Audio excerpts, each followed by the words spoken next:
made them go away a shitload, a lot better. Let me make sure we're centered. Yeah, you know what, Mickey, they went away 5 minutes. You know what I mean? The shadows went away. That's all. Yep. It's better for life.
which is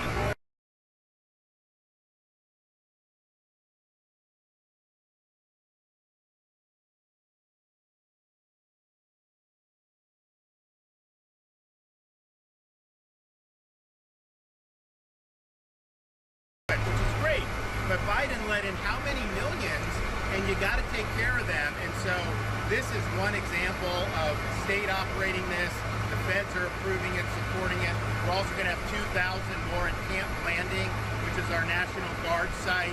And we're the only state in the country that mandates our state and local law enforcement to cooperate with ICE. It's made a huge difference.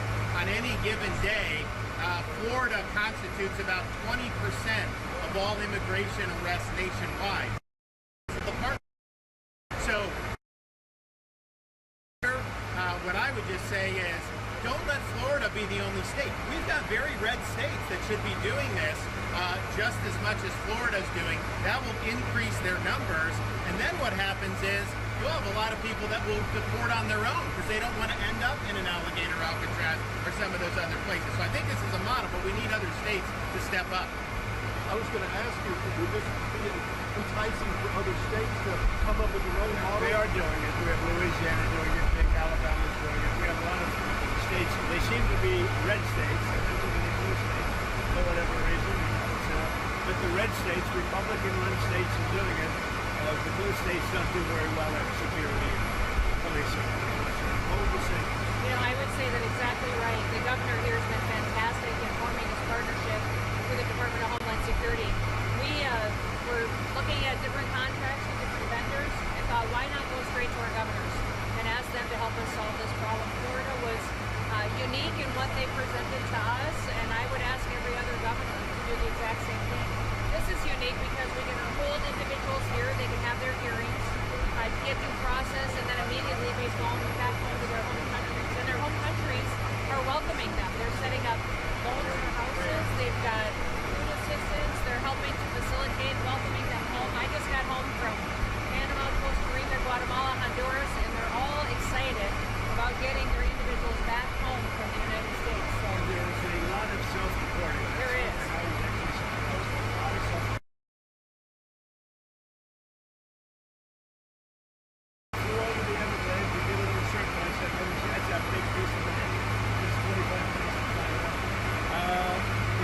Potential for enlargement or additional facilities? There may be. I mean, I think what we're doing is, because this is an important part of Florida, we're using the existing footprint of this airport. So when you guys go over there, you'll see all the beds, the medical, the galley, everything is on the concrete. We're not using any of the other stuff. Now, as you'll see, there's a lot of concrete, so there very well may be. I know Secretary Noem and her team have said as soon as the president departs, we'll be open to start receiving folks, and so we'll see what the tempo is. We do have the 2,000 in Northeast Florida that will open very soon, so it is possible to do. One of the things I think that is exciting about this is we're offering up our National Guard and other folks in Florida to be deputized to be immigration judges. We're working with the Department of Justice for the approvals. I'm sure Pam will approve. But then I'll have a National Guard judge advocate here. Someone has a notice to appear. Biden would tell them to come back in 3 years and appear. Now you'll be able to appear in like a day or two, so they're not going to be detained hopefully for all that long. We'll have people here in this facility that can make, it's a bureaucracy. The president's got to deal with the bureaucracy. Now that Supreme Court ruling was good because that's going to allow him to be able to exercise Article 2 the way founders intended, but you still have bureaucracy. So we want to cut through that so that we have an efficient operation between Florida and DHS to get the removal of these illegals done. And are you still prioritizing going after the worst of the worst, or are you now arresting anyone who is here? Doing the worst of the worst always first. And I think it's great government, what we've done. And nobody can ever forget that this group of people, Biden or whoever it was, Biden, whoever it was, what this group of people, a small group that circled the resolute desk, what they did to this country. Think of it, what you're trying, all the time you have to waste through this. It's an unforced error. We had no problem with this. There was never anything.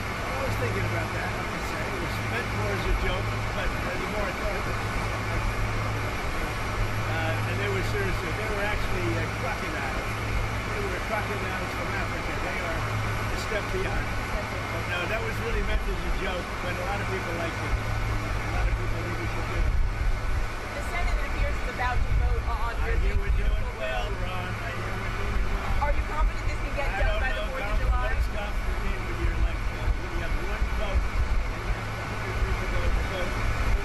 I think so. I think it's going to be the greatest bill ever passed, even for you. It's got a tremendous amount of homeland security. Oh, tremendous amount. It's going to keep the border secure because we have it secure now. And we need to build more wall. I built almost 600 miles of wall. We need more wall, and all of that's covered in this bill. This bill is amazing. It's an amazing bill for Florida, too. Really great. You've heard the concerns about the Medicaid, though, Mr. No, President. we're not going to be playing with that. An estimated Only 11.8 million Americans could lose their The coverage. Are you Democrats have breaking it your wrong. promise? Waste, fraud, and abuse. In fact, if you look at what's gone on, we've gone way back. We take care of Medicaid, we take care of Medicare. They will blow Medicare and Medicaid because they have no idea what they're doing. Just like they don't have any idea what they did on the border, they have no idea. Medicaid is in big trouble with the Democrats. So you can promise anyone who loses their health care coverage that is because of waste, fraud, and abuse. Waste, fraud, only waste, fraud, and abuse, which is what everybody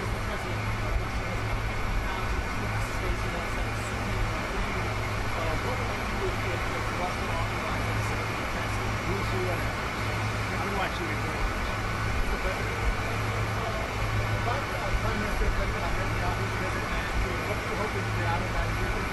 Well, it's going to be a very quick celebration. Great hit. It was a obliteration. They now turns out it wasn't. They demean CNN mostly of the New York Times, fake New York Times.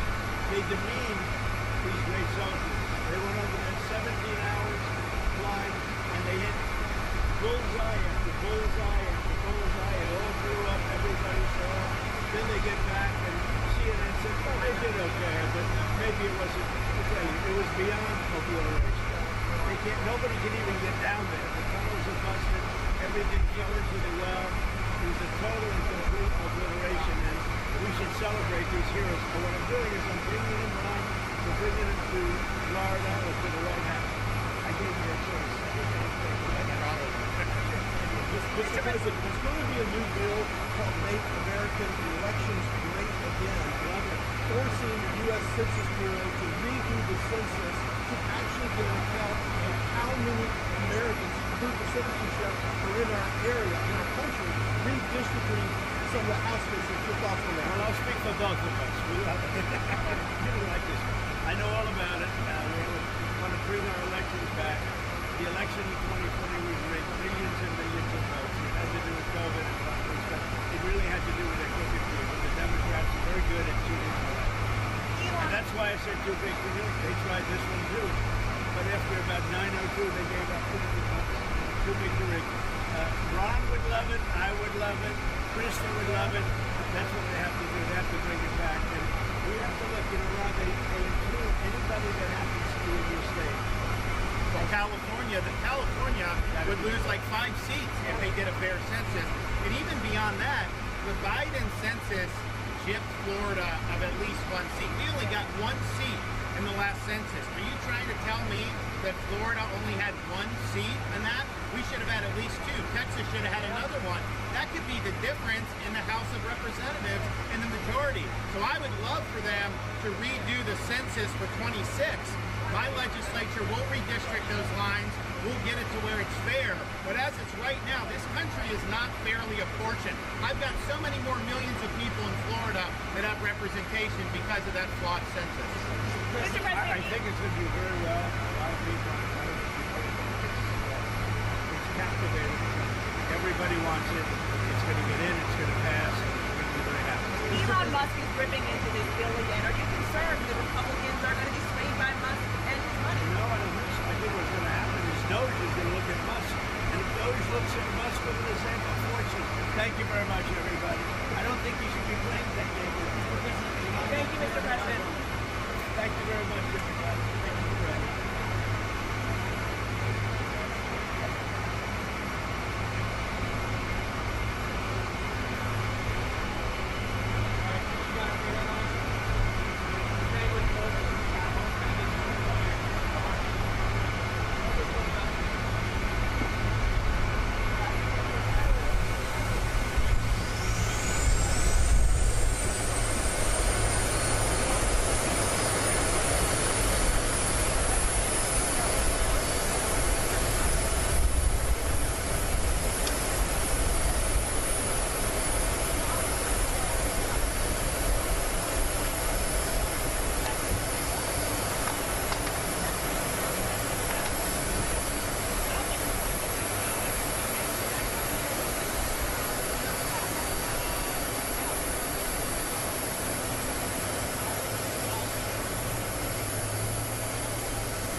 1, 2, 3, 4, 5.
Check, check. 1, 2.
Beautiful Alcatraz. It'll cost 100 times more than that. Now, he ought to come here and study this because he could learn a lot.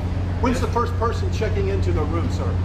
Tomorrow? Hopefully tomorrow, within the next They 24 have the hours. doctors, they have Yep. all the professionals. There's going to be a security sweep because there have been civilians here, so they will sweep this multiple times to make sure there's nothing can be used as weapons or any contraband.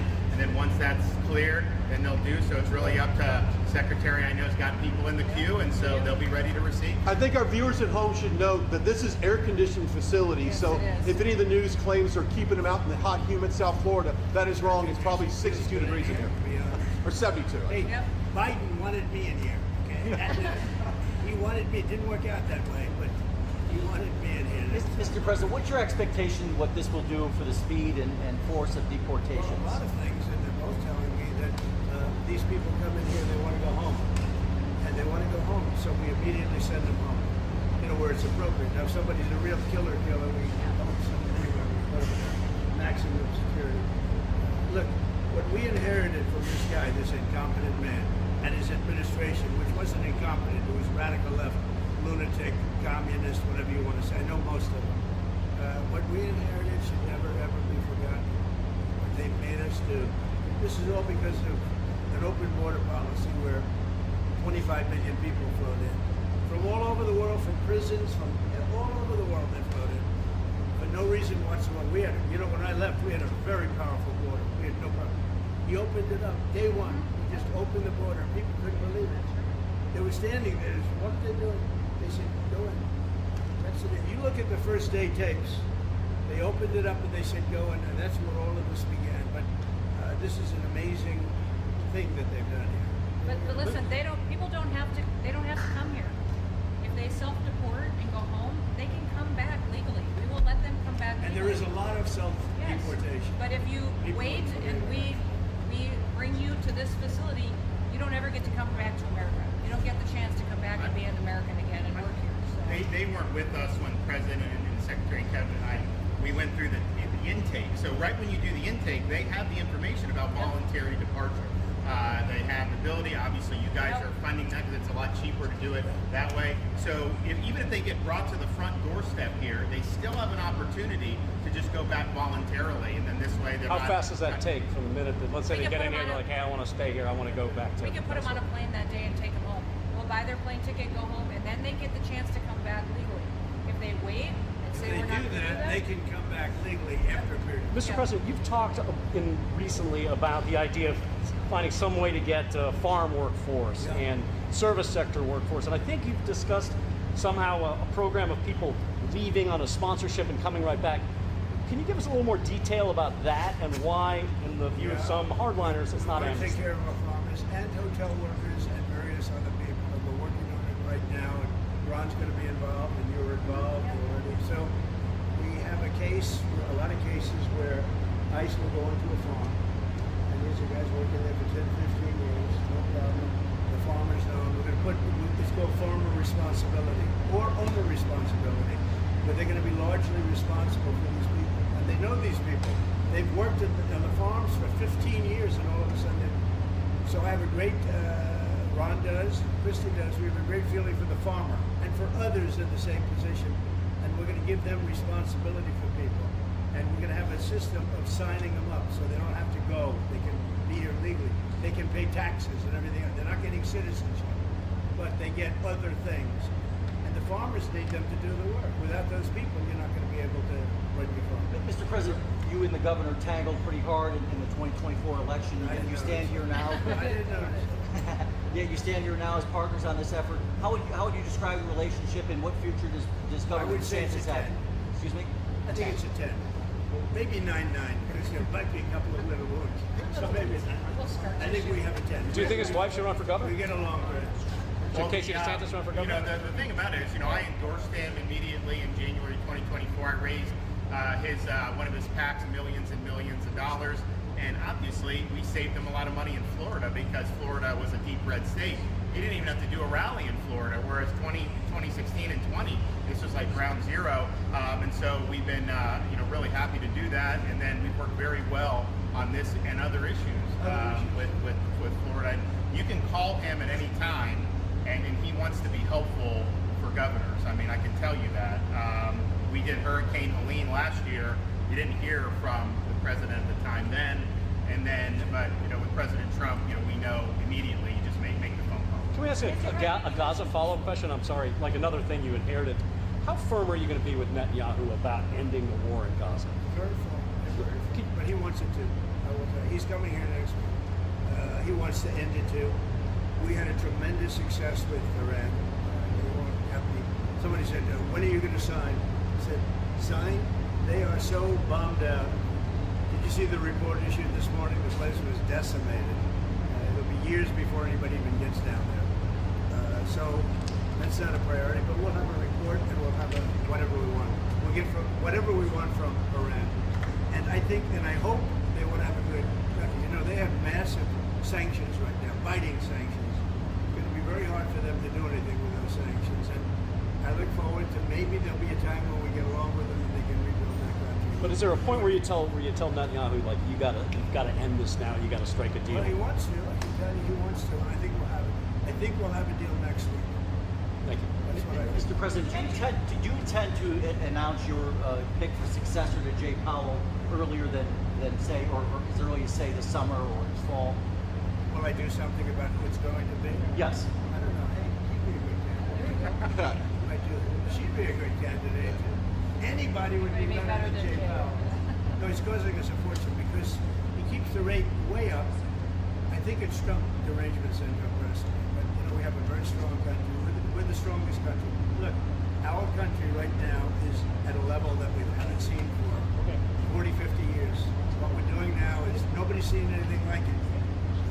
I told you, I was in the Middle East. The King of Saudi Arabia said to me very strongly, he said, you know what? A year ago you had a dead country. Now you have the hottest country in the world. We do. We have the hottest country in the world. Thank you very much. I was going to say Syria. We'll be seeing it over the next couple of years. Also, those type of industries.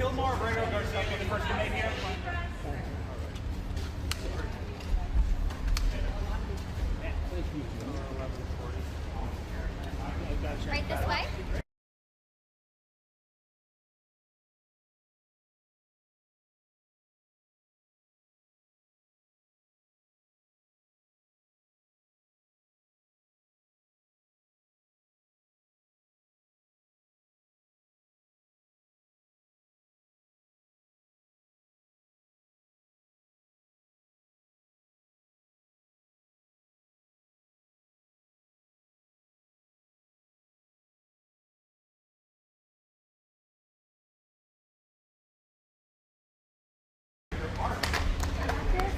Yeah, I got the bag. I'm moving. TV. Let's keep moving. Guys, come on.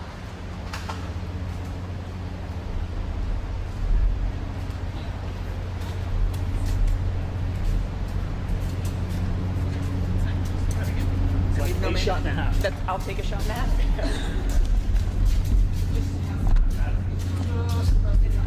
Yeah.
The table's right here. The table's there. So where does that mean I am? I'm not going to push it out. It doesn't stretch very far. Where's the customer? It's gonna be right here, and I have it too. Is that going to make it over here? It's been easy. Not a single thing is still November. Just for us to worry about that later. Yes, not a single last for you in the book. Yeah. Just got to get some hands. Thank you.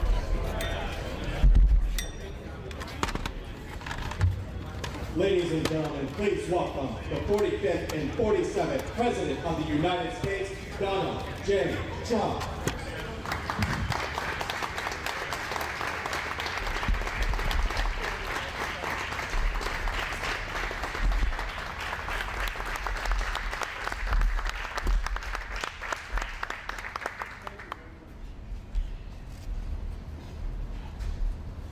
Done a fantastic job. Even the microphone works well. That's good. Wow. Well, I'd like to just thank everybody for the incredible job they've done. I love the state.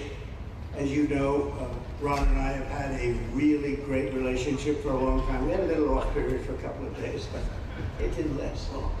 It didn't last long. A lot of respect for each other.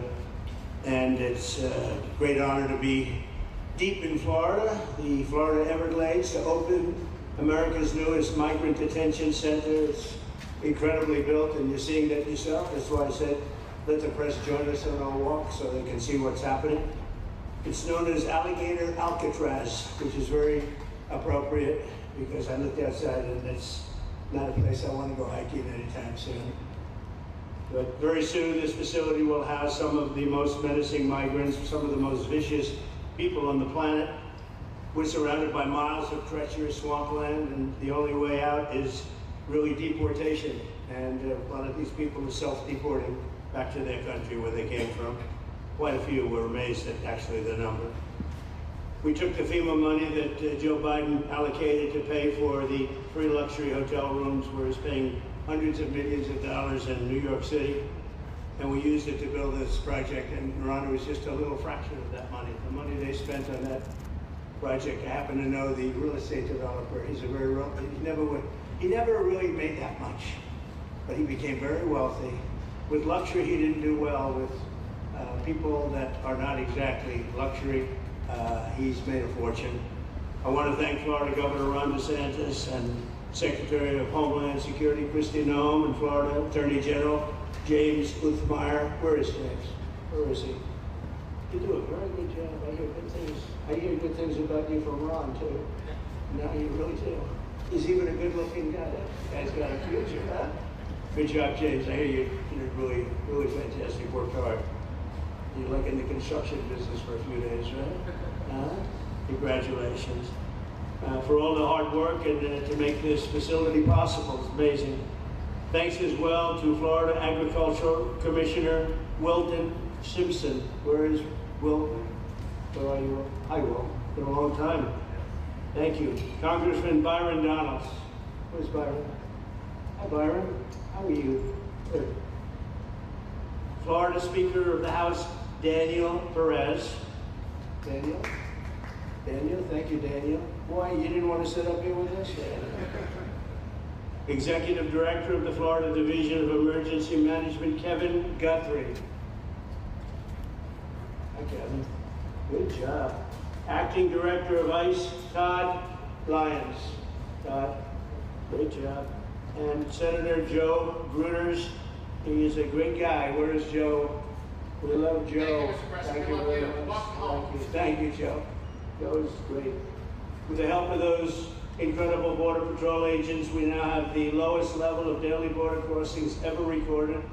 As you know, last month, the month of May, just got released 2 days ago, the number of illegal aliens into the United States was zero. Zero. Even I find that hard to believe that. People that count them, radical left Democrats. So when a radical left Democrat tells me it's zero, I believe them. But there's still much work to do. In the 4 years before I took office, Joe Biden allowed 21 million people. That's a minimum. I think it was much much higher than that. Illegal aliens to invade our country. He invaded our country just like a military would invade. It's tougher because they don't wear uniforms. You don't know who they are. More than the populations of New York City, Los Angeles, Chicago, Houston, Phoenix, and Philadelphia combined. That's what came into our country from prisons, from mental institutions, from street gangs, drug dealers. Disgusting. This enormous country-destroying invasion has swamped communities nationwide with massive crime, crippling costs, and burdens far beyond what any nation could withstand. No nation could withstand what we did. And we're in the process of doing it, but we have some great people doing it now. And you see them up here with me. But it's, I'd call it like an unforced era. It's sort of like men and women's sports. It's sort of like transgender for everybody. How could they have done this to our country? And we're never going to forget it. Last year, 15% of all the hotel rooms in New York City were used to house illegal aliens at cost set. They never got for luxury. They never got this much for luxury people coming in from the wealthiest places on earth. They made more money with the illegal immigrants, with many rooms costing more than $300 a night, 6 times the rent of a typical American family. In Denver, Colorado, the city was forced to cut $10 million from its police and fire department budget as part of a $90 million plan to house illegal aliens. And it's a population that's growing and growing and destroying Denver and growing, and again, it's destroying Denver, and it's destroying many other cities too. Likewise, one of the city's largest hospital system is drowning in unpaid medical bills, unpaid in the billions, after their emergency rooms were flooded with tens of thousands of illegals, leading to the closure of critical services. And these are really critical services. They can't even keep them open for American patients. The American patients were treated worse than any illegal immigrant. In Los Angeles, 1 in every 4 students in the public school system is from a household headed by an illegal.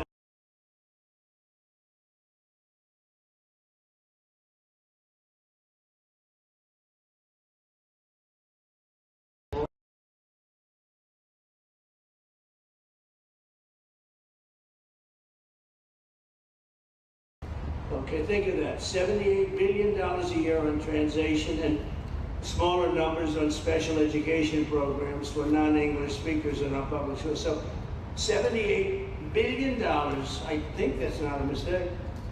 I would say $1 million maybe, hundreds of thousands of dollars, $78 billion, Joe, on translators and non-English speaking work.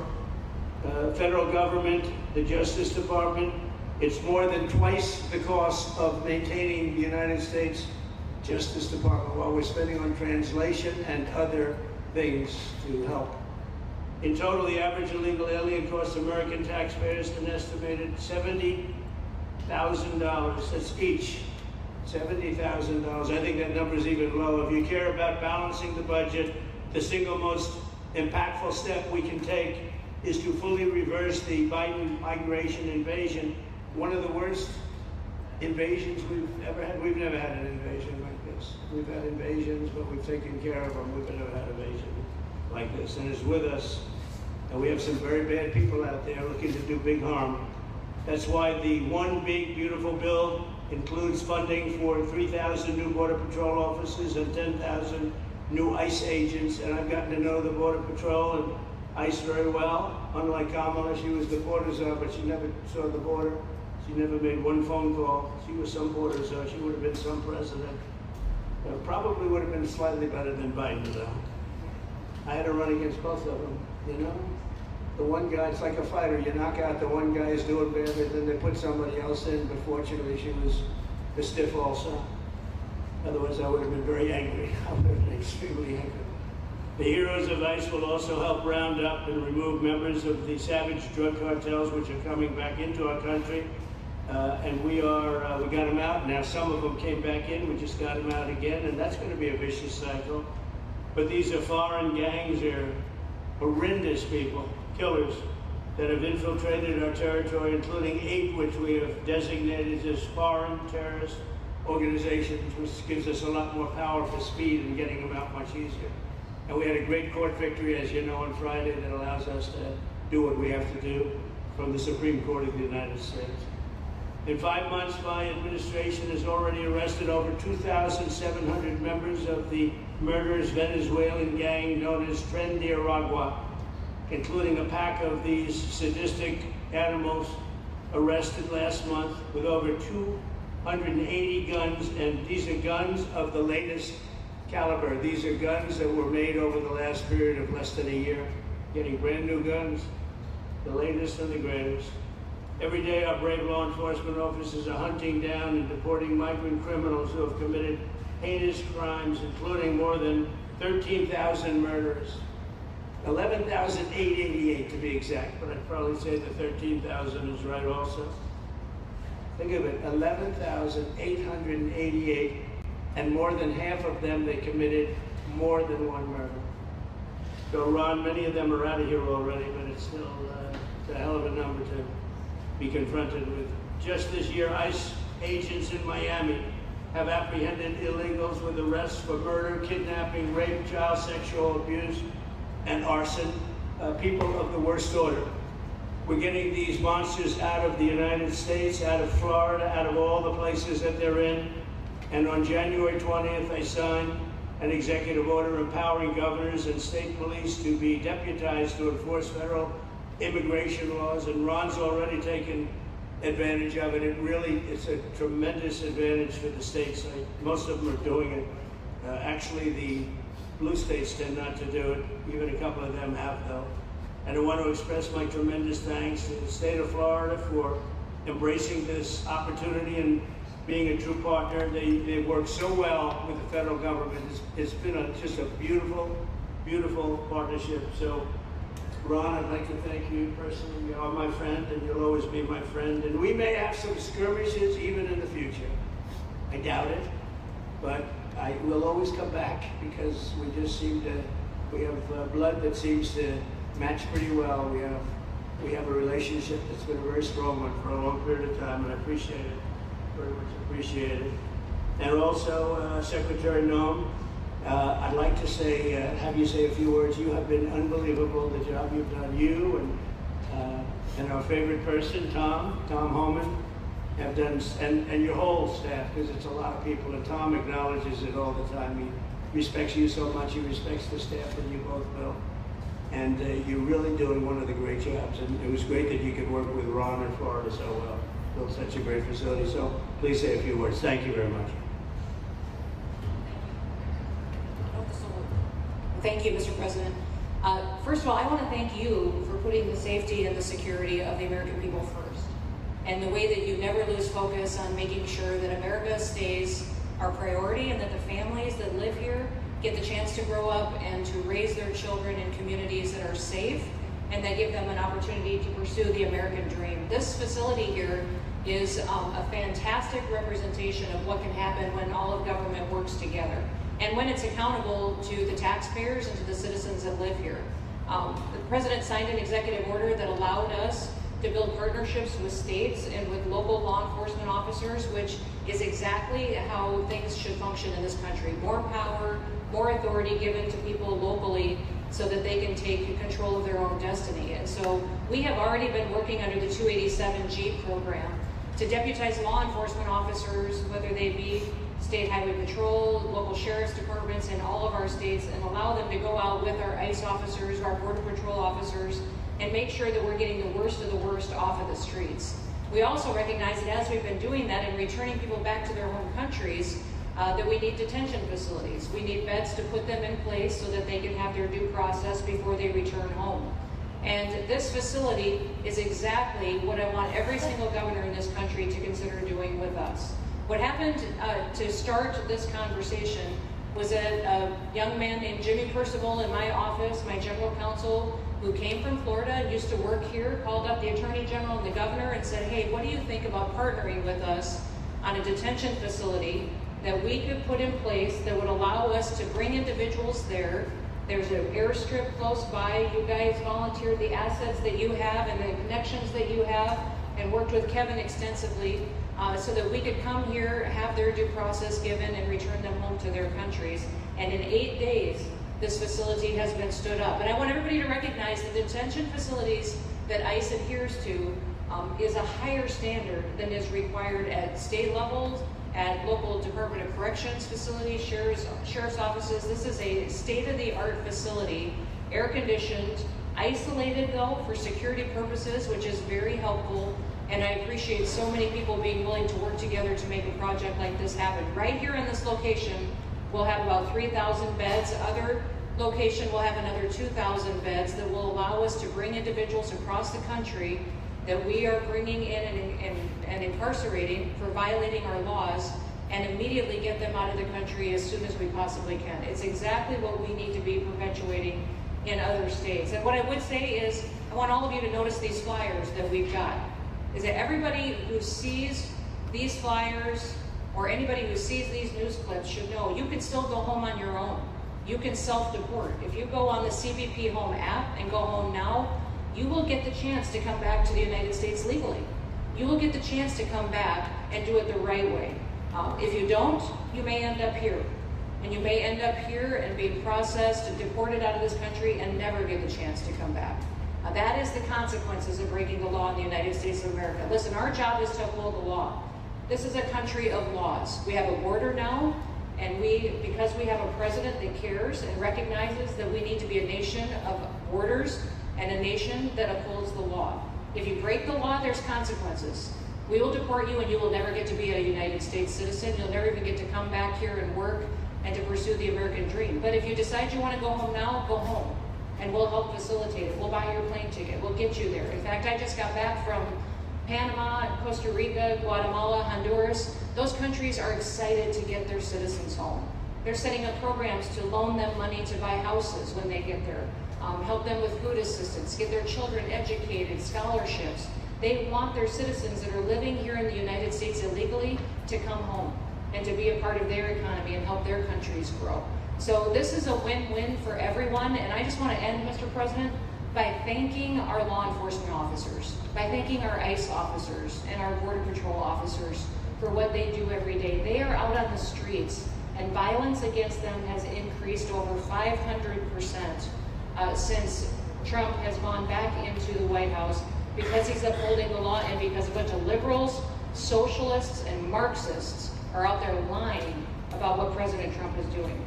President Trump is upholding freedom by what he is doing. The freedom to live safely in this country and to do things legally and to have justice.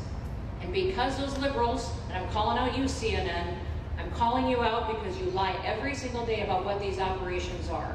We are going after murderers and rapists and traffickers and drug dealers and getting them off the streets and getting them out of this country because Joe Biden let the worst of the worst come in here. The other day I was talking to some marshals that have been partnering with ICE. They said that they had detained a cannibal and put him on a plane to take him home, and while they had him in his seat, he started to eat himself. And they had to get him off and get him medical attention. These are the kind of deranged individuals that are on our streets in America that we're trying to target and get out of our country because they are so deranged they don't belong here. And they shouldn't be walking the streets with their children. And they shouldn't be living in the communities with their families who just want to grow up, go to job, raise their children to grow up and get a job and to live the American dream. So thank you to all of our law enforcement officers, those in our military that have been helping, our National Guard. Thank you to Governor DeSantis for stepping up and being an example to other governors. I hope my phone rings off the hook from governors calling and saying, how can we do what Florida just did? How can we do exactly what they did? Because of this, we need this big, beautiful bill. We absolutely have to have this big, beautiful bill that has the funding so that we can continue this operation and we can get those bad criminals off of our streets and have the officers to do it so that when they go out on an operation, somebody's got their back. Somebody's got their back, they can do it safely, and they can go home to their families at night too. So this bill needs to pass through Congress so we have the resources at the Department of Homeland Security to make sure that our homeland truly is secure. Mr. President, thank you for Stephen Miller. I just want to thank you for him. This guy calls me night and day and tells me all of his wise advice and wisdom, but he's a rock star because he loves this country and he's passionate about making sure that nobody is prioritized over an American citizen. We love everybody. We do. We love everybody. Not everybody. But, well, A lot of but people. we shouldn't be putting people illegally above citizens. We should be making sure that we do things right, and that's what America has always stood for, and we're an example to the rest of the world because we do it right. So, Mr. President, you surround yourself with great people, and I think that's because everybody wants to work for the greatest president that the United States has ever had, and that's President Donald J. Trump. So thank you, sir.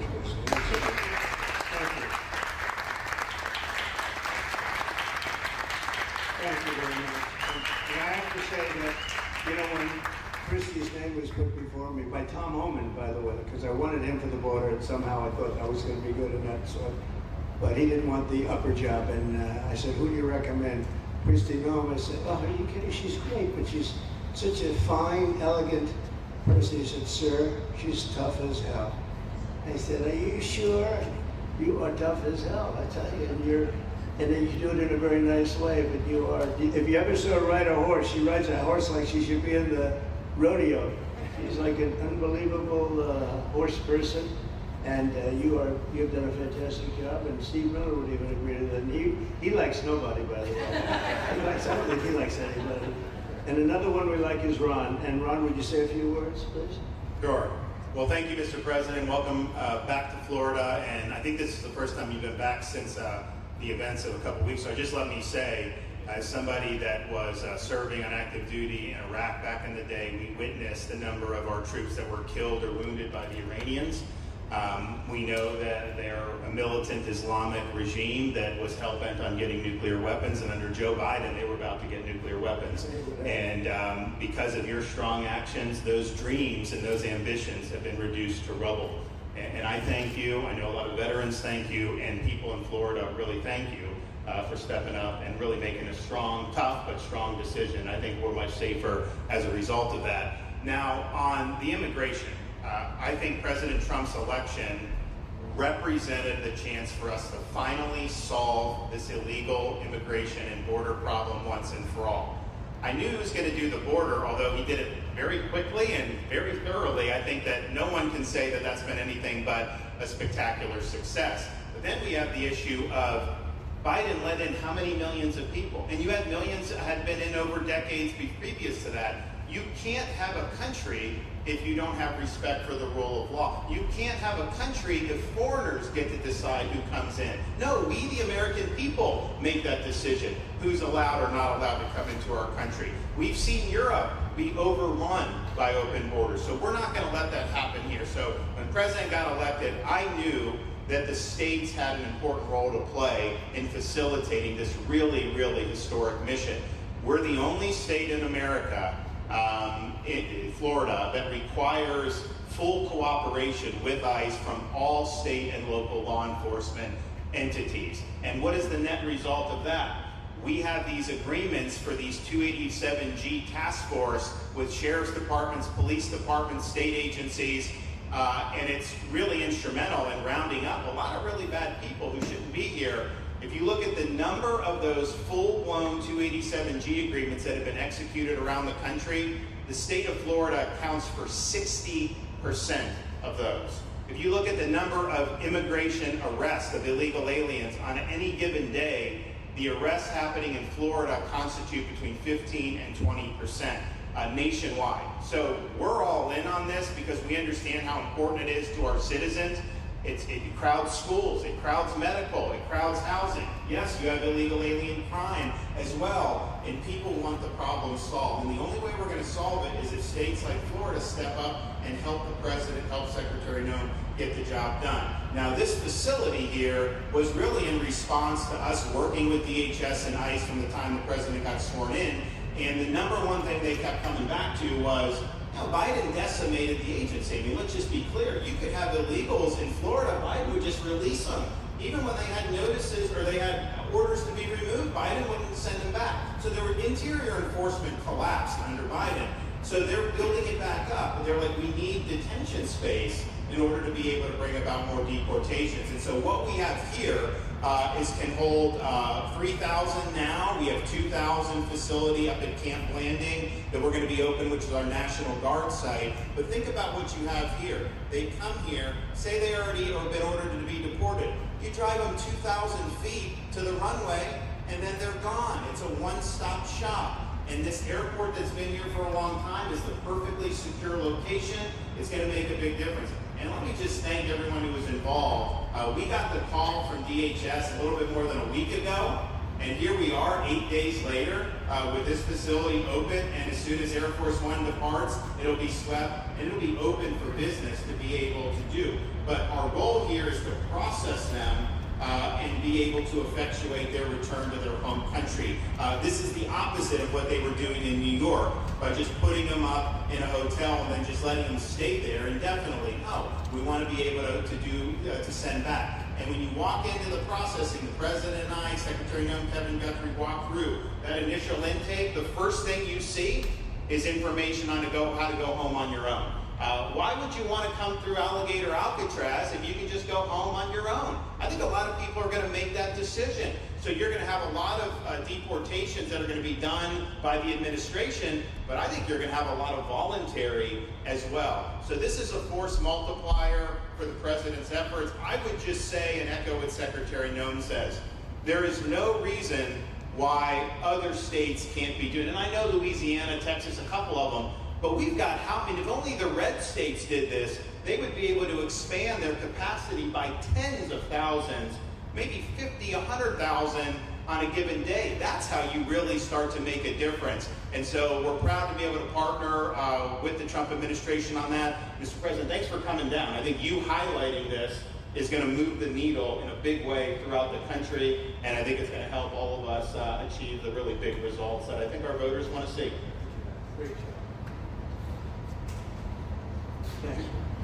Thank you, Mr. President, for the opportunity. My name is Kevin Guthrie. I'm the Executive Director of the Florida Division of Emergency Management. I'd also like to thank President Trump, Department of Homeland Security's Secretary Noem for joining us here today and for their continued support. I want to thank first by thanking the man to my right, and that's Governor Ron DeSantis, whose bold leadership and swift action made this project possible. Make no mistake, this facility would not be standing here without the President, the Secretary, and the Governor's vision and determination to uphold the rule of law. Florida is and will always be a law and order state. Even before the President took office, the Governor made it clear that illegal immigration would not be tolerated in the state of Florida. When the President and the Secretary asked Florida to help, the Governor empowered our state and private partners to work collaboratively and deliver real results on a rapid timeline. The Florida Division of Emergency Management is best known for leading the nation in hurricane response and other natural disasters. We understand how to act fast without bureaucracy in the face of any emergency. Our teams built roads in 8 hours, bridges in 3 days, base camps in 72 hours, and full causeways in 2 weeks. Getting things done quickly, efficiently, and correctly is at the core of our mission. We simply just want to be the best at what we do in the nation. When the Governor called me, we answered. And we were proud to bring our logistical expertise to the table. We know how to set up base camps for guardsmen, first responders, linemen, volunteers, and other aid sources, and distribute that in a matter of days before a storm. We're able to translate this knowledge to what we did here at Alligator Alcatraz. Florida has put the best teams together who check their individual logos and egos at the door to get this done. Not just for you, Governor, but Mr. President, for you as well. There are over 13 different vendors that came together to get this solved in 8 days. Truly a whole of private sector partnership to get that done. Behind you on these boards, in only 8 days, we have built a fully compliant detention facility with a detainee capacity of up to 3,000 people, with room for additional capacity if you ask us to do so. The detention facility includes over 158,000 square feet of housing and is a fully aluminum frame structure rated for winds of 110 miles an hour or a high-end Category 2 for those people that don't think that we're taking that into consideration. This is Florida, by the way. Power supply is fully redundant with backup generators in place. We put a staff village here on site with a capacity of 1,000. Our services are hot meal 3 times a day, 24/7 medical facility, pharmacy, air conditioning, access to indoor and outdoor rec yards, legal and clergy support services, laundry. Our security element is over 200 security cameras throughout the facility, more than 28,000 feet of barbed wire, 400 plus security personnel to include 200 men and women, soldiers and airmen underneath Major General John Haas's command as the Adjutant General of Florida. And it's all surrounded, as you pointed out, Mr. President, by 10 miles of beautiful Florida Everglades. Contingencies, as with all state correctional facilities, we have a hurricane plan. We will not wait for a Cat 2. We will follow our normal evacuation procedures as we do for any other facility statewide in our great state of Florida. We have on-site fire and EMS resources so that we do not locally, we don't burden the locals with any type of response. All in all, sir, this has been a perfect state logistics exercise for this hurricane season. Everything we did here in the last 8 days, God forbid, if we have a hurricane, we're going to do it again. This was a dress rehearsal for us, and we are ready, willing, and able to support you, sir, the governor, the secretary, and everything that you need us to do. Just a week ago, it was the taxiway and a runway, and now it's a fully functioning facility. We are happy to support you, Mr. President, Governor, Secretary.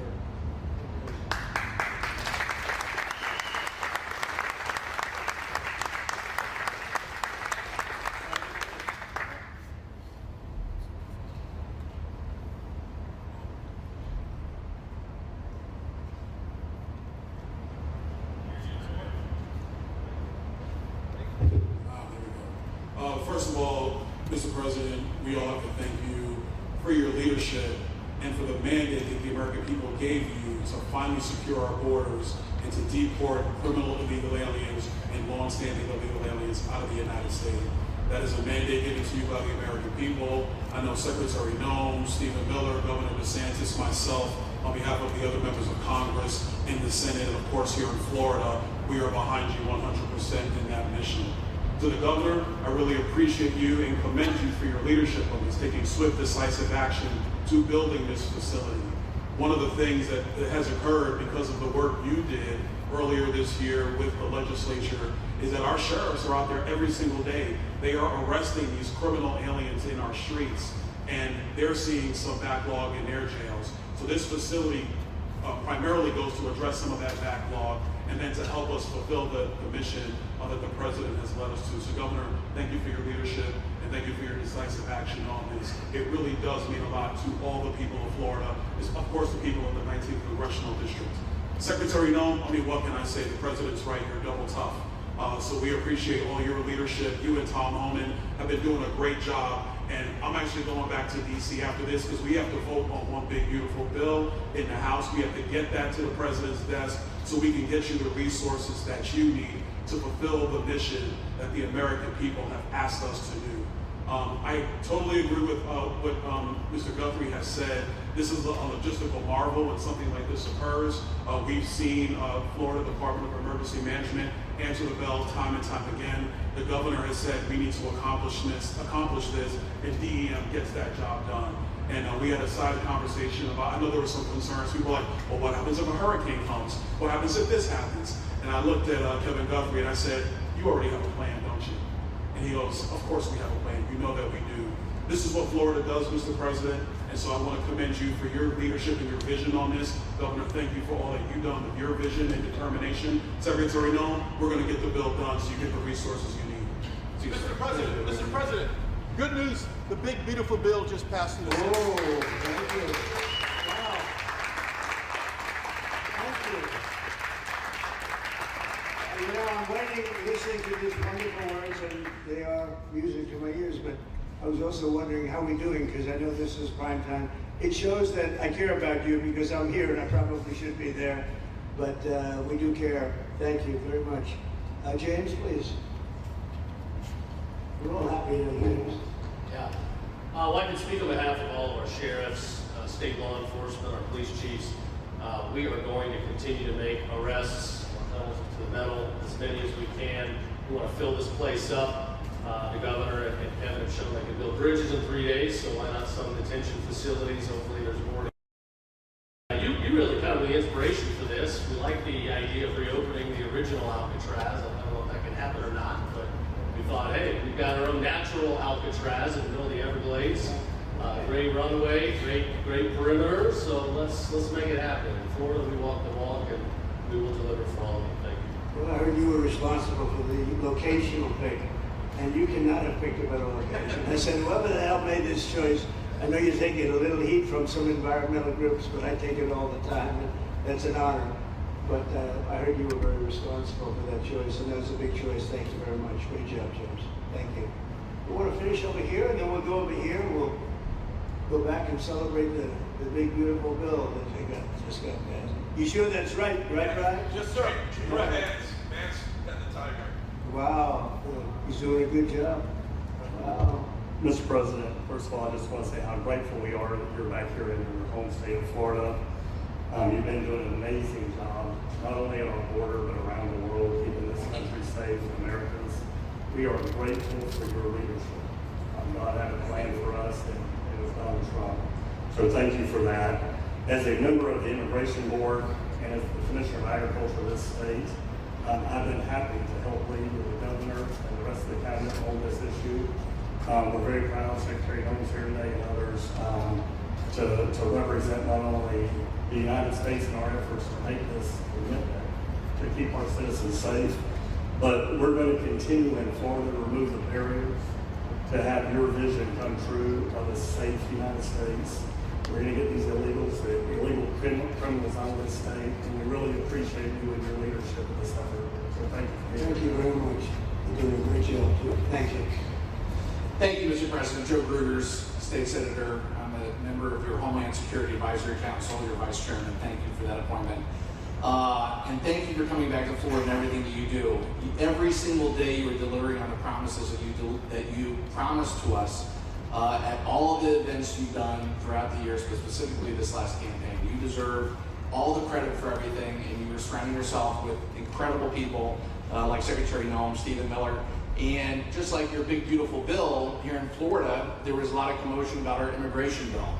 And we had 3 B's in that: beds, badges, and bad guys. And this goes right along with our beds and the resources. And I give the governor, Ron DeSantis, a lot of credit for stepping up and making sure that we all work together, because at the end of the day, even if sometimes there are skirmishes, as a result of the back and forth, we ended up with a better bill, and we all win. And what we're doing here in Florida hopefully will happen all across the country. You've done it, your leadership is amazing. Keep up the great work, and just know that Florida loves President Donald J. Trump. Thank you very much. Appreciate it for a long time. Appreciate it. By the way, Okeechobee is something that we did together also, and that was a lot of money spent. I hope it was well spent. I know we did a Rolls-Royce job. It's a lot of money that was spent out there together. How's it going? You can delegate that to us because we move faster than the Army Corps. So we will finish that reservoir. If you delegate it to us, I'll get it done and much quicker. Oh, I would do that. I'll tell you, let me ask myself permission. Permission granted. Get it complete. All right, we're gonna go talk to the Army Corps then after this. Please. Thank you. Sir, just first on behalf of the men and women of ICE, we just want to thank you for allowing us to do our job again. You know, your vision and under Secretary Noem's leadership, this is what the American people want. And I hope that you see great results of what we're doing out there every day, getting the worst out of our communities. Because of you and Secretary Noem, I have the privilege to lead one of the most premier and the finest law enforcement agencies that we do have in the United States. And the men and women of HSI and ERO Miami do incredible work like you highlighted. And with the governor of the state of Florida, the partnership in Florida has been amazing. The 287G program is only going to help us to identify all those known gotaways and get the worst out of the neighborhoods. And through our Homeland Security Task Force, we are going to make America safe again. So thank you very much to both you and the Secretary. Thank you, John. Great job. Really great job you're doing. Thank you. Please. Good morning, Mr. President. Thank you so much for coming. Again, as Garrett Ripp, I'm the Field Office Director for ICERO here for the Miami Field Office. incredible collaborative work we've been doing together, working with the state, working with our local partners. And again, just the 287G is going to open up that aperture and allow us to get those bad hombres off the street and get them into this facility. And we're looking forward to it. And again, just appreciate all your support. Thank you. Always thank you. You've always been so great. Thank you very much. Please. Good afternoon, Mr. President. On behalf of Air Marine Operations, my name is Neves Blanco. I'm the Executive Director for Southeast Region. AMO continues to execute and support your executive orders. Air Marine Operations brings a unique capability both in the air and the maritime domains. And in partnership with our Border Patrol, OFO officers, and the RO, we continue to conduct effective operations both interior, along the border, and along the maritime approaches. Thank you very much. Good job. Good afternoon, Mr. President. Jose Figueroa. I am the Acting Special Agent in charge for Homeland Security Investigations here in South Florida, and our office covers from Key West to Fort Pierce. Tremendous collaboration here with the state and our federal partners.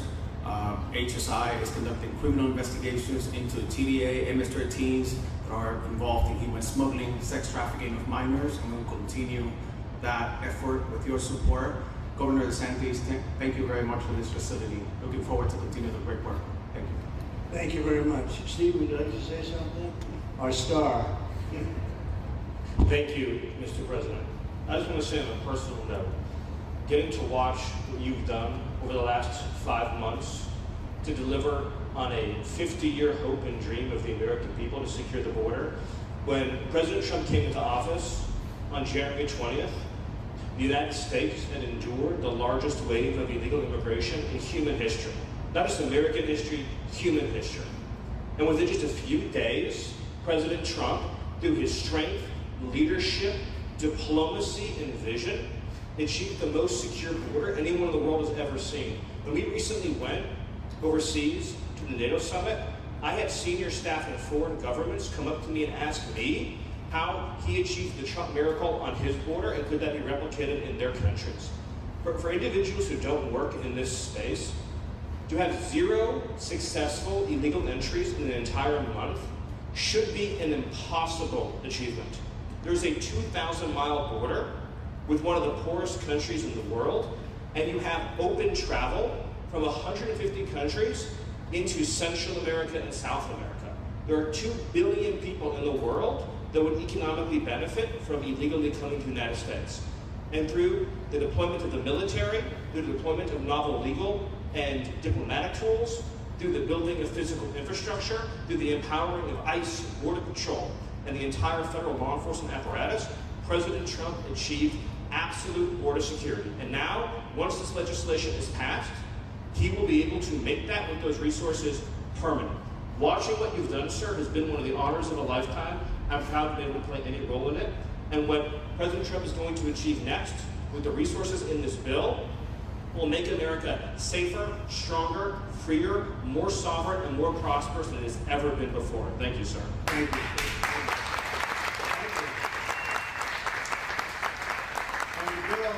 It's going to be great for Ron, it's going to be great for Florida. There's a lot of set-asides for Florida, some of the things that you wanted to do. And so it's great to see that it was approved. Do you want to take a few questions, Ron? We'll take a few questions. Mr. President. Yeah, please, go ahead. Yeah. Mr. President. Thank you, Mr. President, given the likelihood of the One Big Beautiful Bill passing. And we look forward to the success of this facility here. How many more facilities like this do you feel that the country needs in order to enact your agenda of mass deportations? Well, I think we'd like to see them in many states, really many states. This one, I know Ron's doing a second one, at least a second one, and probably a couple more. And you know, at some point they might morph into a system where you're going to keep it for a long time. You know, it's not that far away from jails that take years to build and money is spent and wasted, and you know, like the railway that they have in California that costs like 40 times more than it was supposed to cost. The same things happens with prisons. You look at this in a short period of time, Ron, James, and some of the people that really worked on it along with our people, and they did this in less than a week. And you look at it, it's incredible. The incredible thing is picking the site, because the site was one of the most natural sites. It might be as good as the real Alcatraz site. You know, it could be. Well, that's a spooky one too, isn't it? That's a tough site. But so I really think it can last as long as they want to have it. I mean, you may morph this into, you know, your prison system, frankly, which I know you always need, unfortunately. I'd like to say, you know, a little controversial, but I couldn't care less. We have a lot of bad criminals that came into this country, and they came in stupidly. It was an unforced error. It was an incompetent president that allowed it to happen. It was an auto pen maybe that allowed it to happen, and it did happen. But we also have a lot of bad people that have been here for a long time. People that whack people over the head with a baseball bat from behind when they're not looking, and kill them. People that knife you when you're walking down the street. They're not new to our country. They're old to our country. Many of them were born in our country. I think we ought to get them the hell out of here too, if you want to know the truth. So maybe that'll be the next job that we'll work on together. But I think getting them out, you know, we forget about them. We had some bad accidents in New York. They're not accidents. They were done very much in purpose. People being pushed into a subway just before it arrives, going 40 miles an hour. And they're 10 feet away from where the thing is, get pushed right into the face of the subway train, get whacked and killed. These are sick people. I'd like to get them out of here too. Mr. President. Yeah, please, go ahead. White shirt, glasses. Julio Rosas, Blaze Media, sir. A couple months ago, I ran into former DHS Secretary Mayorkas, and I asked him a couple questions about his disastrous handling of the border. He didn't like my questions. But the number one question that I heard from people in responding to my video was, why hasn't he been arrested yet? You know, obviously you guys are cleaning up the mess that was made deliberately for the past 4 years, and so people want accountability. It's great to see that the border is secured, and it's great to see the state level cooperation. But I guess I would ask you, why hasn't he been held accountable or anybody? Well, you know, pardons were given out by to many people. They shouldn't have been given out. Like the Unselect Committee of Political Thugs was given a pardon because they destroyed all of the information from 2 years of hearings. And they should be arrested because they were given pardons. Was he given a pardon, Mayorkas? Was he not? I don't believe so. Well, I'd take a look at that one because what he did is it's beyond incompetence. Something had to be done. Now, with that being said, he took orders from other people. And he was really doing the orders. And you could say he was very loyal to them because it must have been very hard for him to stand up and sit up and, you know, talk about what he allowed to happen to this country and be serious about it. So he was given orders. If he wasn't given a pardon, I could see looking at that. Why don't you take a look at it, Chris? He was impeached, but yeah, but it was just a fake impeachment. It was a fake impeachment. Why don't you take a look at it? I think he was so bad.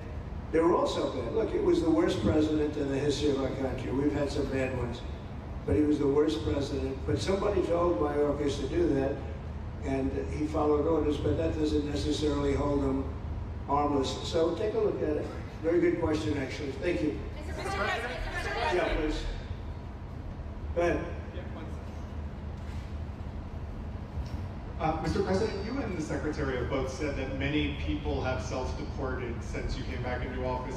How many is many, and has the rate gone up? How do you see the tempo of that moving forward going on?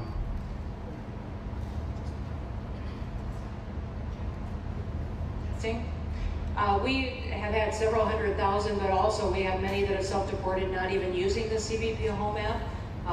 When I have gone to these other countries to negotiate security agreements and information sharing on criminals, who's coming and going into their countries, they report that hundreds of thousands have come home that weren't on our radar, that they are coming home on their own and self-deporting because they want the chance to be able to go back to America someday. So we believe it's over 1 million, possibly more than that. I'm asking all of those countries for their information on what they have of individuals that may have returned home, that they have taking advantage of their programs to help them become a part of their civilization again too. So we know it's over 1 million, but we have to, I'm getting more information and that number will grow. If they don't leave, they never get the chance to come back. We have to take them out, and we will. They'll go out, but they never get a chance to come back. The other way, we actually make it a little bit easier for them to come back. Okay, thank you, good question. Mr. President, thank you.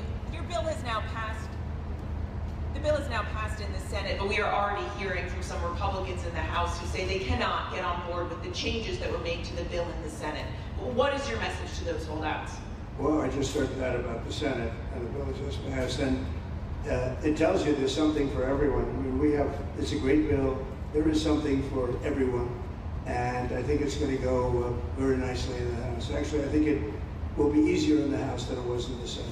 And just to be clear, on the Medicaid cuts, you've promised not to cut Medicaid, said this is all just targeting waste, fraud, and abuse. Are you saying that the estimated 11.8 million people who could lose their health coverage, that is all waste, fraud, and abuse? No, I'm not saying that. I'm saying it's going to be a very much smaller number than that, and that number will be waste, fraud, and abuse. And if you look, they took a much more liberal stance on the Medicaid situation than they could have.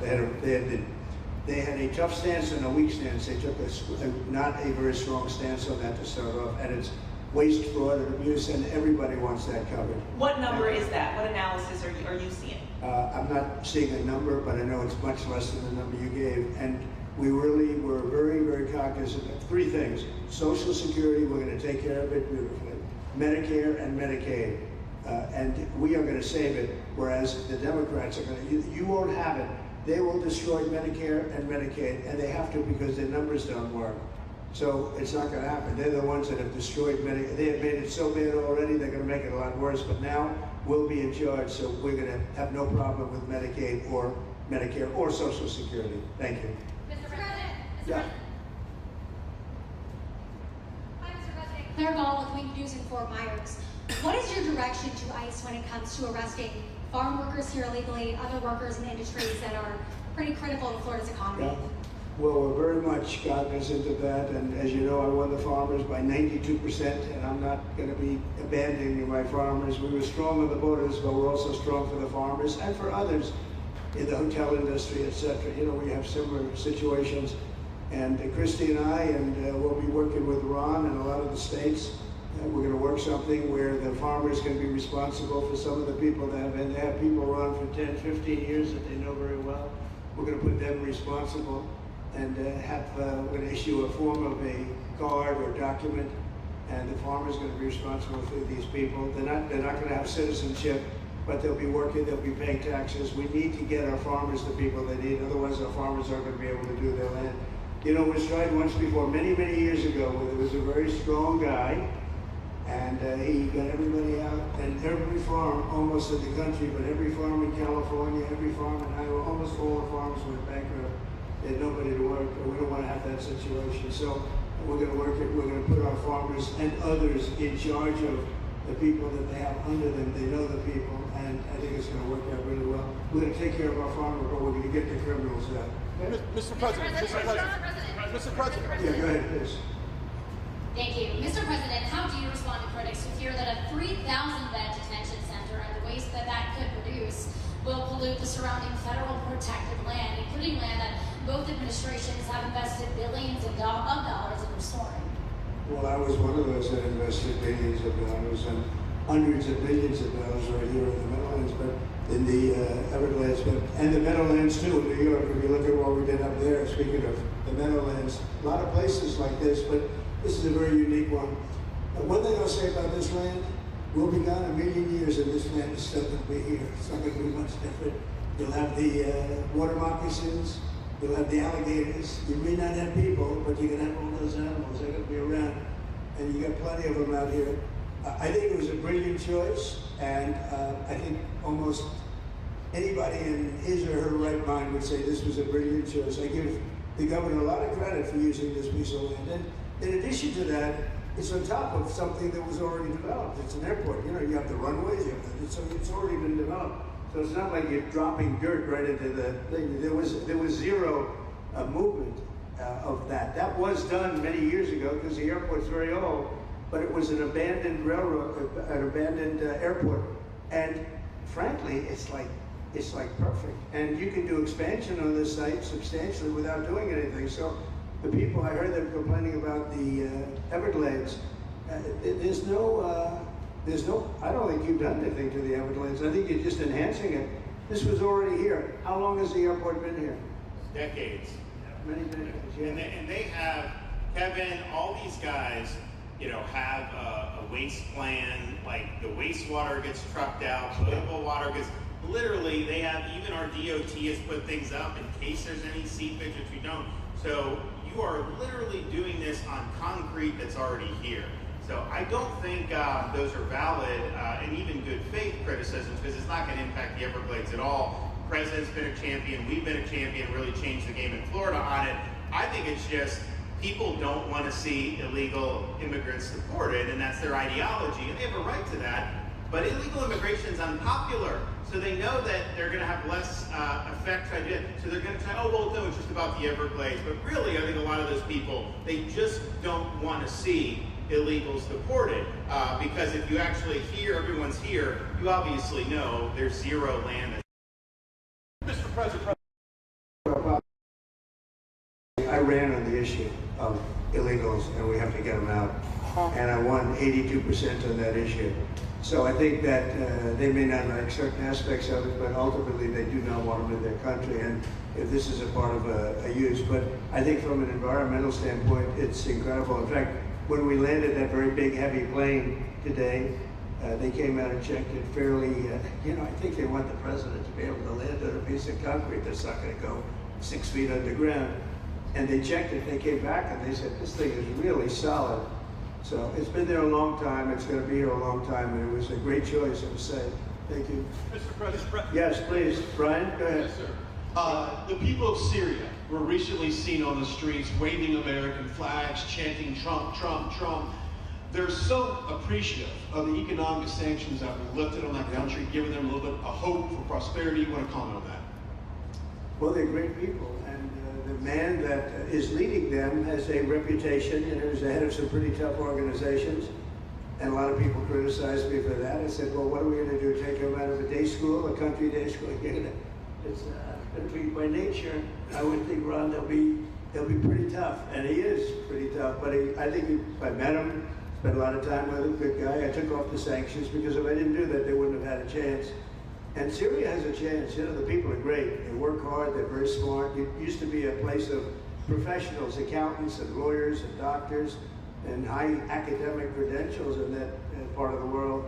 And I think it's going to work out great. I took off the sanctions and they were very appreciative. They were shocked, but they were very appreciative. We're giving them a chance at survival. With the sanctions, it couldn't have worked. Thank you. Mr. President, your beloved New York City. Your beloved New York City may well be led by a communist soon, Zoran Mandani, who in his nomination speech said he will defy ICE and will not allow ICE to arrest criminal aliens in New York City. Your message to communist Zoran Mandani? Well, then we'll have to arrest him. Look, we don't need a communist in this country, but if we have one, I'm going to be watching over him very carefully on behalf of the nation. We send him money. We send him all the things that he needs to run a government. And by the way, they get about 3 times what you get, Ron. If you look at the per capita, Florida gets 1/3 of what New York gets in terms of the numbers. Why don't you give us those numbers? Yeah, well, because that's what we should send him. Yeah, well, sometimes people say Florida gets more because they count Social Security recipients, but that's not money to the state. Those are seniors that live here. If they move to North Carolina, you could count it there. So it has no interaction with the state government. They get more on the city and state governments than we get. Substantially. We're going to be watching that very carefully, and a lot of people are saying he's here illegally. We're going to look at everything, and ideally, he's going to turn out to be much less than a communist. But right now, he's a communist. That's not a socialist. I've always said we will not have socialism in this country. In the speeches, I say, well, what? They skip socialism, and you get a lot of them like that. And you see AOC, she's out there with her, bad IQ. She's out there ranting and raving about how wonderful he is. And look, so far he's winning. He still has a race to win, but so far he's winning, and he has an advantage as a Democrat in New York City. I was there a long time ago. It was a long time since a Republican won the city. But you would think that a Republican would be able to win. Or you have a good independent running, Mayor Adams, who's a very good person. I helped him out a little bit. He had a problem, and he was unfairly hurt over this question. He made a statement to the effect that this is terrible. New York City can't have all these immigrants come in. And like he was indicted the following day. And I said, that was a phony indictment. And it was a phony indictment. That was a Biden indictment. I said, don't feel bad. I got indicted 5 times every time you opened your mouth. That was a bad group. It was a very dangerous group, I will tell you. These were not nice people. That was the only thing they could do. They had no policy, they had no skill, they had no anything. But they were very good at that. They were vicious, vicious, horrible people. Thank you very much. Yeah, please go ahead. Anna Tertilli with Washington Examiner. Governor DeSantis has proposed using National Guard, deputizing them as immigration judges to get through this massive backlog of people in the immigration court. Would you be open to that? Yes, he has my approval. That wasn't too hard to get, was it? He didn't even have to ask me, James. Yeah, you didn't even need James to ask me. He has my approval, okay? I also like what he's doing at Okeechobee. He has my approval for that. I don't know, we worked that out, we'll work it out. We'll follow up. Go ahead, please. President Trump, Jake Stopian with Action News Jax from up in Jacksonville. There's some talk about a facility similar to this up in Camp Landing. Has that been approved by DHS? If not, what's the timeline? When could we see ground break on that? Well, I'll ask Ron or James to talk about it. You want to mention it, James? It was part of the overarching plan. I think the secretary has said she supports the whole plan, so you guys are going to keep going.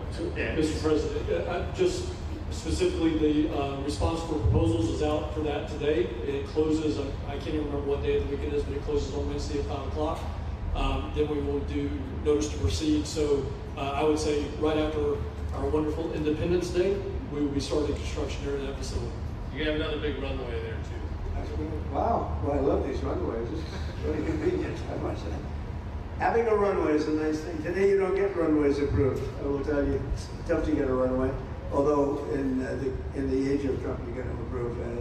We're approving massive electrical bins, what they call them bins, but big electrical facilities for all of the factories and the AI that's coming in. They're going to build their own electric. They're going to be really, they're going to be made into electrical providers. They're going to have a lot left over. They'll put it into the grid. I think, well, you know, they're going to end up doing so much. They'll put it into the grid. Won't even cost anything from their standpoint. But so we have a lot of that happening. We get approvals fast. So, but I was just saying, runways are hard to get, but we'll get them now. But in the past, I would say over the past 30, 40 years, when you could get a runway, that was considered gold. Okay, please, go ahead. Go ahead. Sure. I got one. Okay, go ahead. Yes. President Trump, Laverne McGee, News 6 Orlando. You fulfilled several campaign promises along with the help of Governor Ron DeSantis. What is the next campaign promise that you plan to fulfill to the American people?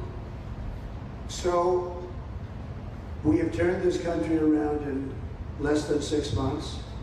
And when I was away, and I was telling Ron, I was telling some others, I've said it a little publicly, I guess, but I met a lot of very important people. The King of Saudi Arabia, I was there 2 weeks ago, and Qatar, the leader of Qatar, who's great, and the leader of UAE, who's great. These are very substantial people, very smart people, and good people.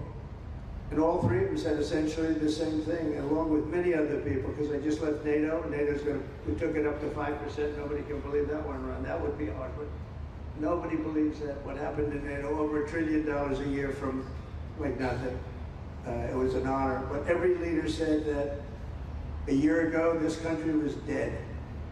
They had no confidence in the United States. They really felt it was a dead country, and it was some bad things were going to happen. But they used the term, it was a dead country, and now they said you have the hottest country anywhere in the world. We're the hottest country in the world right now.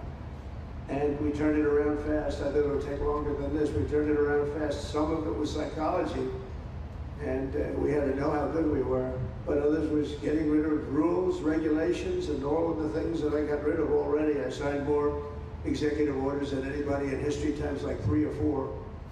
And I got rid of just one. I got rid of the other night. You buy a house, they have a faucet in the house, Joe, and the faucet, the water doesn't come out. They have a restrictor. You get in areas where you have so much water, they don't know what to do with it. You have a shower head, the shower doesn't. You think it's not working. It is working. The water's dripping out, and that's no good for me. I like this hair lacing. I like that hair nice and wet. You have to stand in the shower for 20 minutes before you get the soap out of your hair. And I put it, and it sounds funny, but it's really not. It's horrible.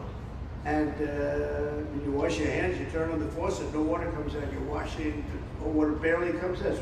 This was done by crazy people. And I wrote it all off and got it approved in Congress so that they can't just change it, because I did it in my first term. Everyone was so happy. And then one of the first things that Biden did when he came back is he put the restriction on showers, toilets, and sinks. Put this restriction, and washing machines. The washing machine, they give you like a quarter of this bottle to do your clothing. And people needed 10 of these bottles. And the people came to me from Whirlpool. They said, we can't make a machine that's competitive. We can't make a machine and it doesn't work. Why? They don't let us use water. Do you have any problems with water? No, we have so much we don't know what to do with it. You know, it comes down from heaven, right? And I approved all of that, the washing machines, the whole thing. The dishwashers, that was the other one. They give you like this much water right up to there to do your dishes. So people, you know what they do? They keep pressing the button. So they end up doing the dishes 10 times. They end up using more water than you would have used if you did it right in the first place. So all of that stuff has been written off. It sounds crazy, it's little things. The straw, I let you go back to a plastic straw. I was tired of having straws melt in my mouth, you know? It wasn't working, the paper wasn't working too well. So these are little things that I did. Then we have the big things, we have the biggest things, and that has to do with some of the subjects we're talking now. I think the things we're talking about now are the biggest, because if you don't have borders in this country, borders and good elections, and we're working on that next. There's some bills coming in that's going to make sure that you're a citizen, that people aren't counted in the voting when, you know, they were here and they're here as illegals and they're criminals in many cases, and they give them a count. And you end up with extra congressmen. We're going to work on that. We're going to straighten that out next. That's going to be easy compared to what we were doing. But we did the big things too. But little things like that, a straw, little things like a washing machine with no water. People go out, they spend all their money on a washing machine. The damn thing doesn't work. You can't use the water. Then you go to your sink and that doesn't work either. You're stuck. You know what you do? You have dirty plates the next day. That's it. And we solved so many common sense problems. And they weren't easy. You know, there are people that really believe in this stuff.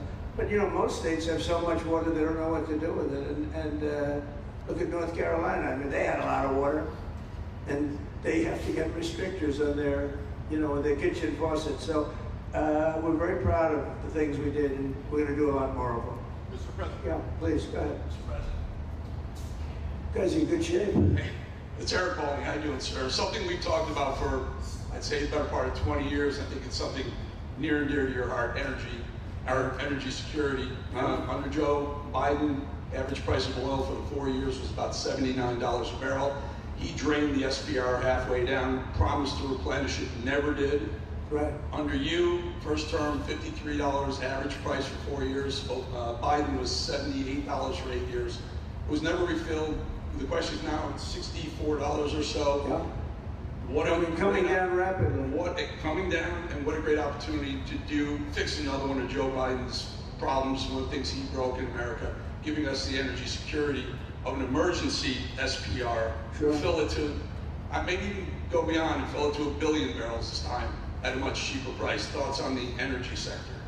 So it holds 77 million barrels, and we had it up to the top, if you remember. And I was proud of that, and I made a deal to buy it at the lowest price of oil. It was a good deal, good instinct. And we filled it up, and when he came in, he started using it to keep oil prices down because he blew our energy policy out. Energy and this bad spending is what caused inflation. So now we have no inflation. Gasoline just hit $1.99 today in 5 states. $1.99, isn't that a nice sound? It was up to $4. And going up to 5, 6, and 7. In California, it was $7.70. But we just hit in five states, $1.99, $1.98. And it's coming down to that level, so that'll be a big thing. And one of the reasons the prices and costs are going down when you go to the supermarket, because I said I was going to get costs down. We're getting the costs down. Food is coming down. When I came out, my first week, if you remember, I had a lunatic reporter screaming at me saying, eggs are going through the roof. What are you going to do about eggs? I said, I just got here. I didn't know anything about eggs. I had to call you. I said, look, I just got here. Tell me the problem. Well, they doubled in price and they're going to be 5 or 6 times higher. They were right, actually. I said, let me work on it. And now we have eggs down to the same numbers it was when I first came in. You know, we lowered the cost of groceries. A simple word like that, groceries, it was like almost a strange word. I hadn't heard the word in so long, but what could be more beautiful than the word grocery? And we have the prices way down. We have the energy way down. Energy brought the groceries down, if you want to know the truth. And you know, so we think we're going to get it lower, and we're going to fill up the national strategic. It's called the strategic national reserves. I had it topped out, and this guy would use them every time before the election. He'd use them whenever they had an election. It was artificial.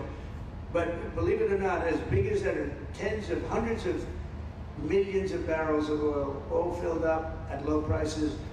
But it was really meant for wars, and it wasn't meant for keeping your prices down during a holiday so that somebody could get elected. But they used it, and they didn't bring it. The only mistake you made, they didn't bring it a little down. They brought it right down to the bottom. The thing is practically empty. They never filled it up. They never spent 10 cents in filling it up. And we'll do that. When the market is right, we'll fill it up. I want to fill it up when the market is right. Thank you. How about one more question?